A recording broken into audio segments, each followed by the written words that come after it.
En 2017, des chercheurs de Google ont publié le papier scientifique le plus influent de l'histoire de l'intelligence artificielle. C'est eux qui ont inventé l'architecture derrière ChatGPT, Claude et Gemini. Et aujourd'hui, cette même technologie menace de détruire leur modèle économique. Le T dans ChatGPT signifie transformer. Et ce mot vient d'un papier intitulé Attention is all you need, publié par Google en 2017. Google a donné au monde la brique qui a permis de construire ses concurrents.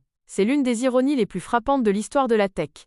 Ce papier a été signé par 8 chercheurs, tous salariés de Google. Après sa publication, les 8 ont quitté l'entreprise. Certains ont fondé des startups d'intelligence artificielle. D'autres ont rejoint OpenAI. Google a sorti la brique. Et d'autres ont construit la maison. Pour comprendre pourquoi c'est un problème, il faut comprendre comment Google gagne son argent. Environ 80% des revenus d'Alphabet viennent de la publicité. Et cette publicité dépend du clic. Tu cherches, tu cliques sur un résultat, l'annonceur paye. Pas de clic, pas de revenus. Quand tu fais une recherche sur Google, l'intelligence artificielle te donne désormais la réponse directement en haut de la page, sans aucun lien à cliquer. Cette nouvelle fonction sert déjà 2 milliards d'utilisateurs par mois.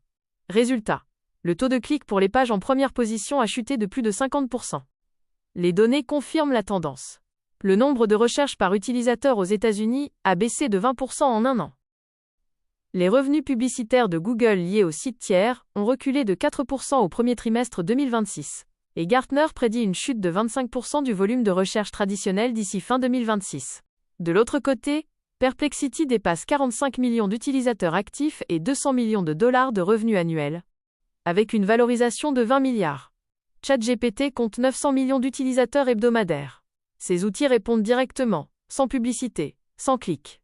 Google perd des requêtes, pas encore des revenus.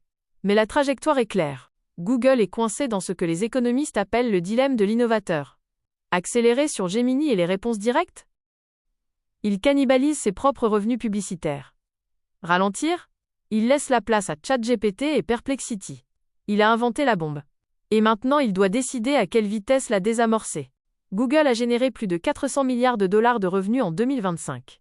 Ce n'est pas une entreprise en faillite. Mais son modèle économique, construit sur 25 ans, repose sur un comportement, le clic, que l'intelligence artificielle est en train d'effacer. Est-ce que Google survit à la révolution qu'il a lui-même déclenchée? Dis-le en commentaire. Et abonne-toi, une nouvelle analyse chaque semaine sur l'intelligence artificielle.